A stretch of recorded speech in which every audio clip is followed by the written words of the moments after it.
2. The Tale of Inspector Legrassse.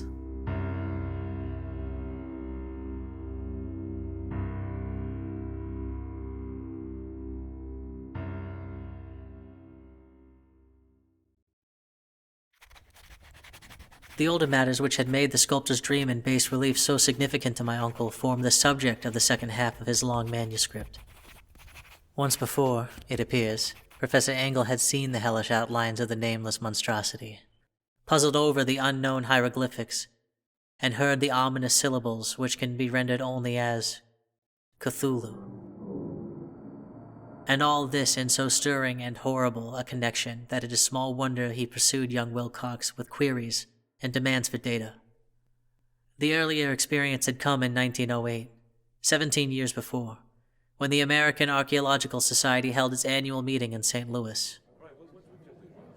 Professor Angell, as befitted one of his authority and attainments, had had a prominent part in all the deliberations, and was one of the first to be approached by several outsiders who took advantage of the convocation to offer questions for correct answering and problems for expert solution.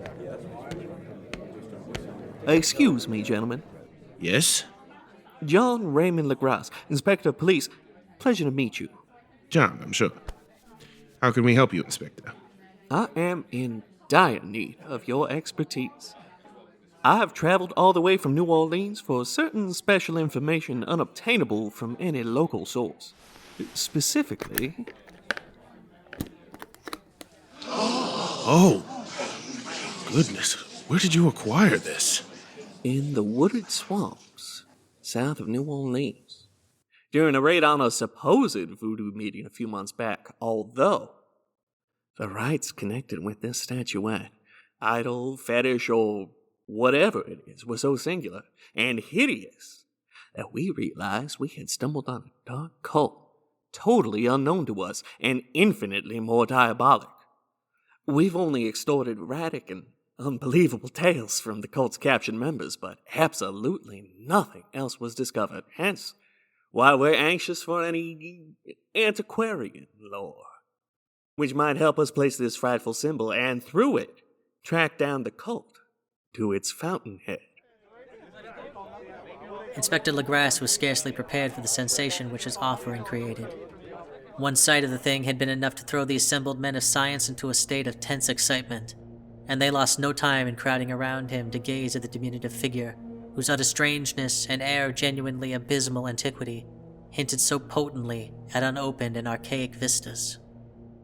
No recognized school of sculpture had animated this terrible object, yet centuries and even thousands of years seemed recorded in its dim and greenish surface of unplaceable stone.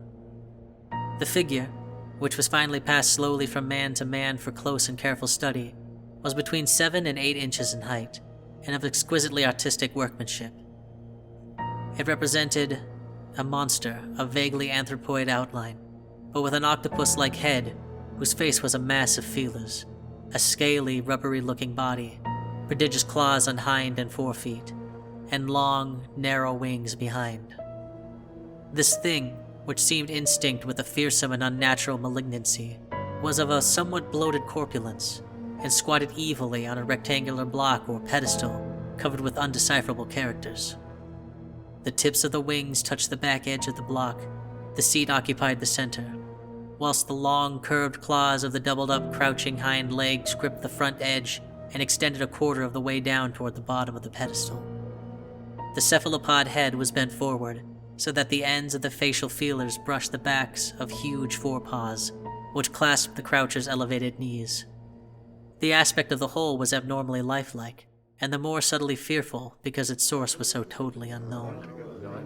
It is, unmistakably, centuries, perhaps millennia old. I couldn't begin to tell which civilization it belongs to. And look at the soapy, greenish-black stone it's hewn in. Look at these iridescent flecks. What material is this? I can't make head or tail of the characters along the base. What about you, sir? Hardly a clue, I'm afraid. It isn't Sumerian, Akkadian, or Egyptian. It's entirely remote and distinct from anything belonging to mankind as we know it. confess that I see a touch of bizarre familiarity. You've seen this idol before, sir? William Channing Webb, professor of anthropology in Princeton University. And yes, I believe so. Oh, please, anything you know could be crucial to our case.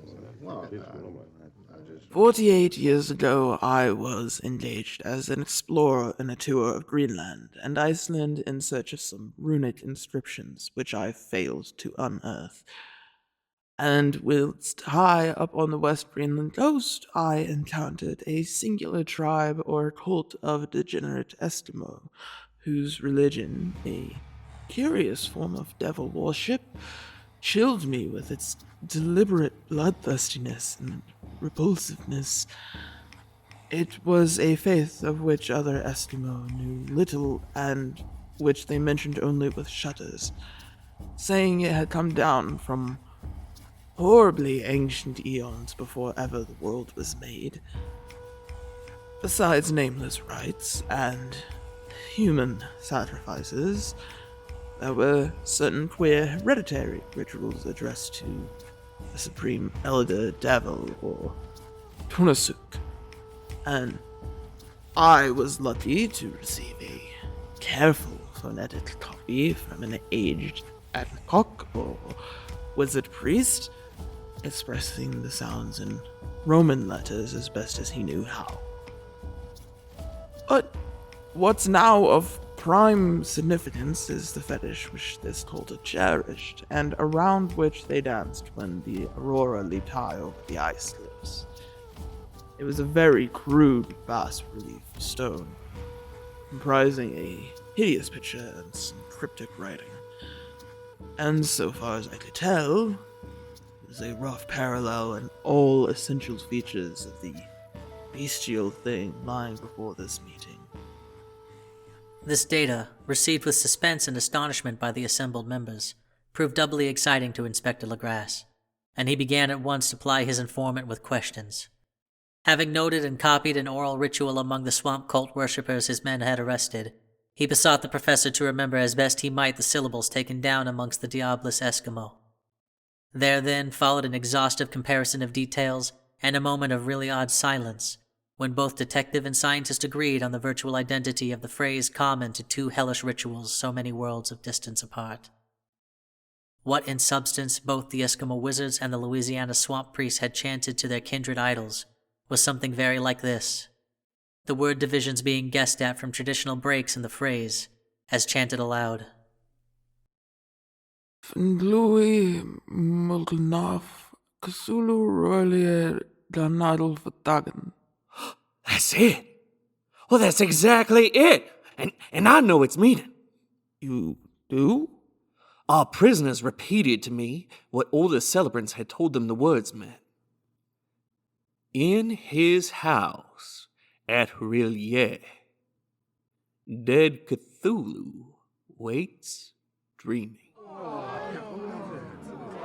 You must tell us about this cult, Inspector. Yes, you must.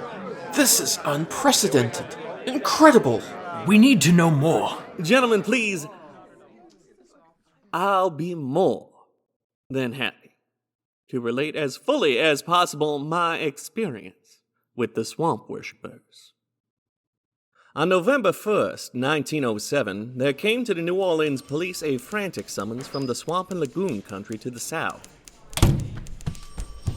The squatters there, mostly primitive but good-natured descendants of Lafitte's men, were in the grip of stark terror from an unknown thing which had stolen upon them in the night. It was voodoo, apparently, but voodoo of a more terrible sort than they had ever known, and some of their women and children had disappeared since the malevolent tom-tom had begun its incessant beating far within the black haunted woods, where no dweller ventured.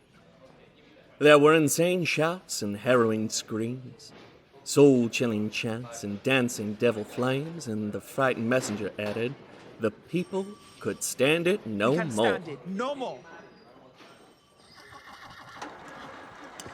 So we, a body of 20 police, filling 2 carriages and an automobile, set out in the late afternoon with the shivering squatter as a guide.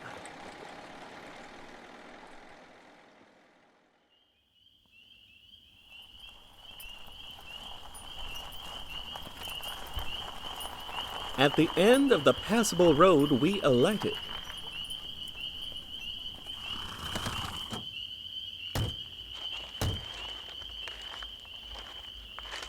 And for miles splashed on in silence through the terrible cypress woods, where day never comes. Ugly roots and malignant hanging nooses of Spanish moss beset us, and now and then a pile of dank stones, or fragment of a rotting wall intensified by its hint of morbid habitation, a depression, which every malformed tree and every fungus islet combined to create. At length, the squatter settlement, a miserable huddle of huts, hove in sight. And hysterical dwellers ran out to cluster around our group of bobbing lanterns. The muffled beat of tom-toms was now faintly audible far, far ahead, and a curdling shriek came at infrequent intervals when the wind shifted. A reddish glare, too, seemed to filter through the pale undergrowth beyond the endless avenues of forest night. Reluctant even to be left alone again, each one of the cowed squatters refused point-blank to advance another inch towards the scene of unholy worship. So my 19 colleagues and I plunged on unguided into black arcades of horror that none of us had ever trod before. The region we now entered is one of traditionally evil repute, substantially unknown and untraversed by white men. There are legends of a hidden lake, unglimpsed by mortal sight, in which dwells a huge, formless, white polypus thing with luminous eyes, and squatters whisper that bat-winged devils fly up out of caverns in inner earth to worship it at midnight. They say it had been there before D'Iberville, before the Saw, before the Indians, and before even the wholesome beasts and birds of the woods. It is nightmare itself, and to see it is to die. But it makes men dream, and so they know enough to keep awake. The present voodoo orgy was indeed on the merest fringe of this abhorred area, but that location was bad enough. Hence, perhaps the very place of the worship had terrified the squatters more than the shocking sounds and incidents.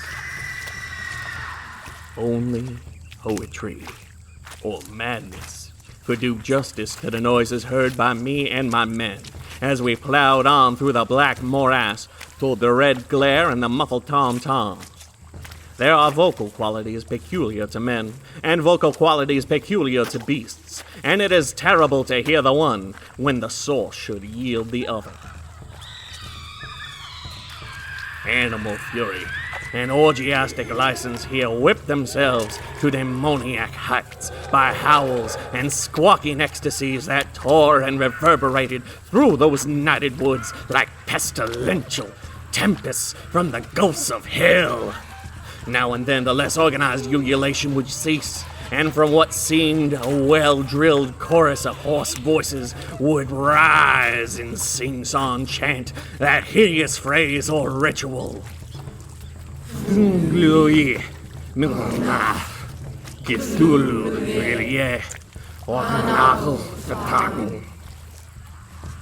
Then, having reached a spot where the trees were thinner, we came suddenly in sight of the spectacle itself. 4 of my men reeled, 1 fainted, and 2 were shaken into a frantic cry, which the mad cacophony of the orgy fortunately deadened. I dashed swamp water on the face of the fainting man, and we all stood trembling and nearly hypnotized with horror. In a natural glade of the swamp stood a grassy island of perhaps an acre's extent, clear of trees and tolerably dry. On this now leaped and twisted a more indescribable horde of human abnormality than any but a sign or an anger roller could paint.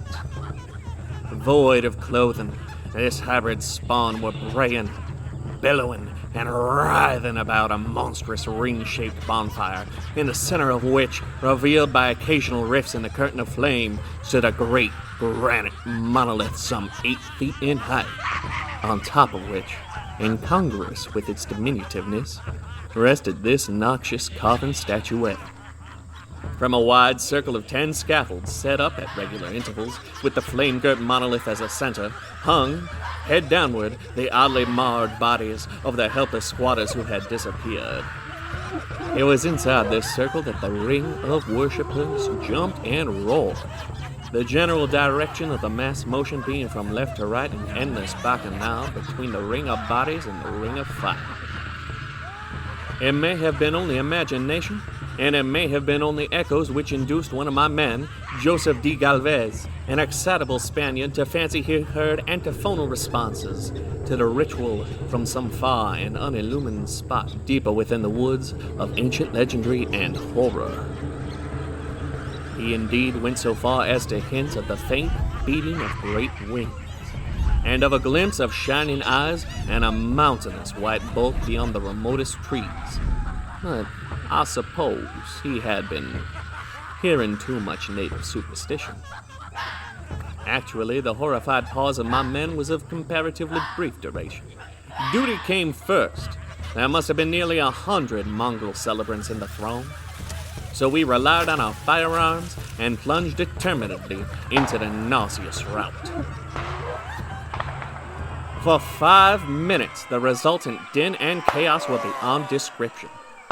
Wild blows were struck, shots were fired, and escapes were made, but in the end, I was able to count some 47 sullen prisoners, whom we forced to dress in haste and fall into line between 2 rows of policemen. 5 of the worshippers lay dead, and 2 severely wounded ones were carried away on improvised stretchers by their fellow prisoners. The image on the monolith, of course, was carefully removed and carried back. Examined at headquarters after a trip of intense strain and weariness, the prisoners all proved to be men of a very low, mixed-blooded, and mentally aberrant type.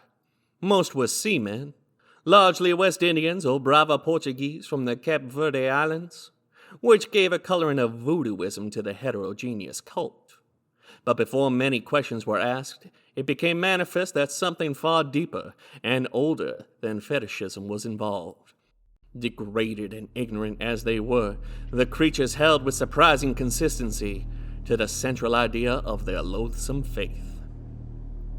They worshipped, so they said, the great old ones who lived ages before there were any men, and who came to the young world out of the sky.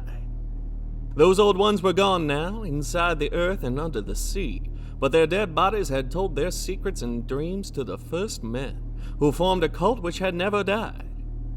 This was that cult, and the prisoners said it had always existed and always would exist, hidden in distant wastes and dark places all over the world until the time when the great priest Cthulhu, from his dark house in the mighty city of Rillier under the waters, should rise and bring the earth again beneath his sway.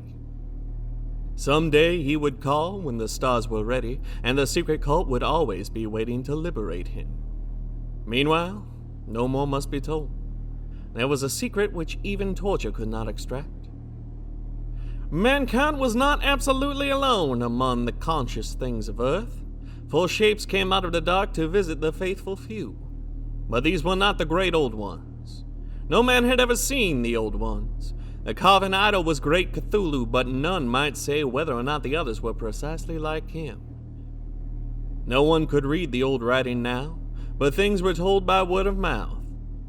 The chanted ritual was not the secret. That was never spoken aloud, only whispered. The chant meant only this.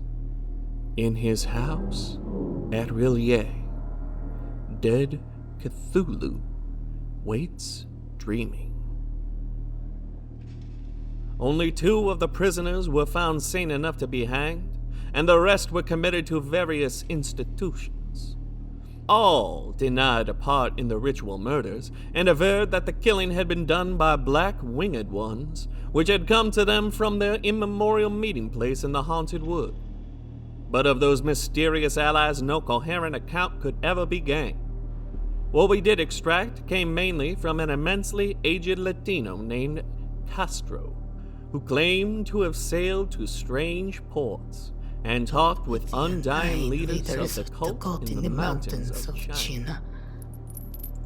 I've remembered bits of hideous legend that paled the speculations of theosophists and made man and the world seem recent and transient indeed. There have been eons when other things ruled on the earth, and they had great cities. Remains of them, the deathless Chinese leaders told me, are still to be found as Cyclopean stones on islands in the Pacific. They all died in vast epochs of time before men came, but there are arts which could revive them when the stars come around again to right positions in the cycle of eternity. They have indeed come themselves from the stars and brought their images with them. These great old ones, they were not composed altogether of flesh and blood. They have shape, for does not this star-fashioned image prove it? But that shape is not made of matter. When the stars are right, they plunge from world to world through the sky. When the stars are wrong, they cannot live. But although they no longer live, they would never really die. They all lay in stone houses in the great city of Rollier, preserved by the spells of mighty Cthulhu for a glorious resurrection when the stars and the earth might once more be ready for them. But at the time, some force from outside must serve to liberate their bodies. The spells that preserves them in death likewise prevents them from making an initial move, and they can only lay awake in the dark and think with uncounted millions of years roll by. They know all that is occurring in the universe, but their mode of speech is transmitted thought. Even now they talk in their dooms. When after infinities of chaos the first man came, the great old one spoke to the sensitive among them by molding their dreams, for only thus could their language reach the fleshy minds of mammals. Then those first men formed the cult around small idols which the great ones showed them. Idols brought in dim areas from dark stars. That cult will never die till the stars come right again, and the secret priests will take great Cthulhu from his tomb to revive his subjects and resume his rule of Earth. The time will be easy to know, for then mankind will have become as the great old ones, free and wild and beyond good and evil, with laws and morals thrown aside, and all men shouting and killing and reveling in joy. Then the liberated old ones will teach them new ways to shout and kill and revel and enjoy themselves. And all the earth would flame with a holocaust of ecstasy and freedom.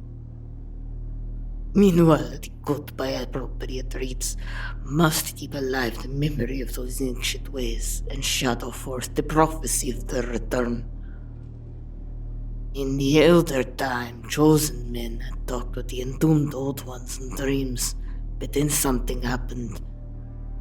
The great stone city Rollier, with its monoliths and sepulchres, sunk beneath the waves.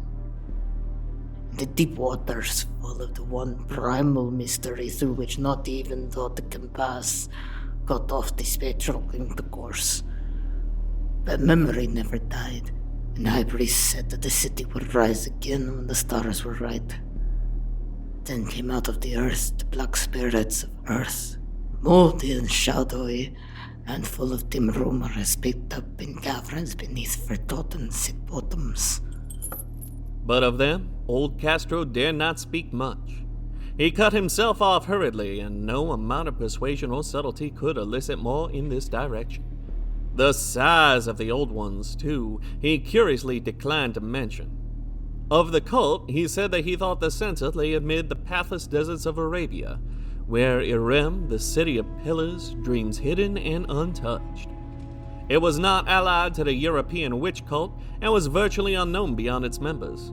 No book had ever really hinted of it, though the Deathless Chinaman said that there were double meanings in the Necronomicon of the mad Arab Abdul al-Hazred, which the initiated might read as they chose, especially the much-discussed couplet, "That is not dead which can eternal lie, and with strange eons, even death may die."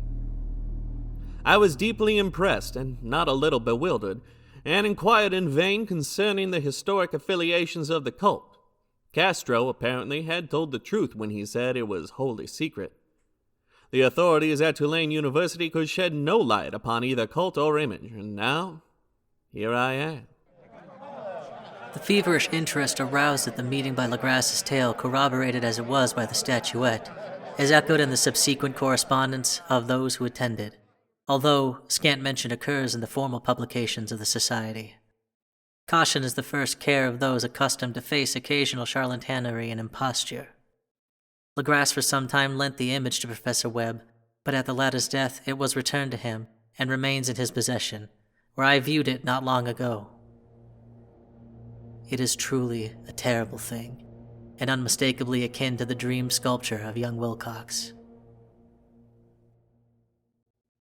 That my uncle was excited by the tale of the sculptor I did not wonder, for what thoughts must arise upon hearing, after a knowledge of what Legrasse had learned of the cult, of a sensitive young man who had dreamed not only the figure and exact hieroglyphics of the swamp-found image and the Greenland Devil tablet, but had come in his dreams upon at least 3 of the precise words of the formula uttered alike by Eskimo Diabolus and mongrel Louisianans.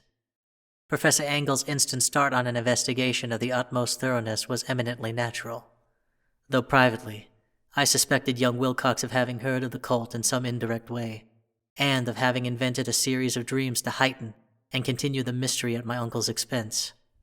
The dream narratives and cuttings collected by the professor were, of course, strong corroboration, but the rationalism of my mind and the extravagance of the whole subject led me to adopt what I thought the most sensible conclusions. So after thoroughly studying the manuscript again, and correlating the theosophical and anthropological notes with the cult narrative of Legrasse, I made a trip to Providence to see the sculptor, and give him the rebuke I thought proper for so boldly imposing upon a learned and aged man. Wilcox still lived alone in the fleur-de-lis building in Thomas Street, a hideous Victorian imitation of 17th century Breton architecture which flaunts its stuccoed front amidst the lovely colonial houses on the ancient hill, and under the very shadow of the finest Georgian steeple in America. I found him at work in his rooms, and at once conceded from the specimens scattered about that his genius is indeed profound and authentic. He will, I believe, sometime be heard from as one of the great decadents, for he is crystallized in clay and will one day mirror in marble those nightmares and fantasies which Arthur McCain evokes in prose, and Clark Ashton Smith makes visible in verse and in painting.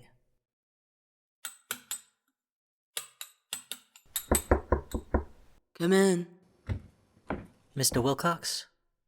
Yes, how can I help you? My name is Francis Wayland Thurston. I'm Professor Angell's nephew. Oh, why, please come in. I heard of your uncle's passing. My sincere condolences. Thank you. I'm currently in charge of his affairs. Are you? Have you found anything regarding his research? You see, I once sought his help for a series of strange dreams, and he probed them thoroughly, though he never did explain the reason for his study.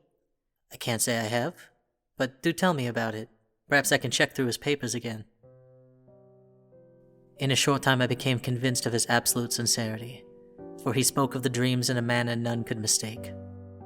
They and their subconscious residuum had influenced his art profoundly, and he showed me a morbid statue whose contours almost made me shake with the potency of its black suggestion. He could not recall having seen the original of this thing except in his own dream's bas relief, but the outlines had formed themselves insensibly under his hands.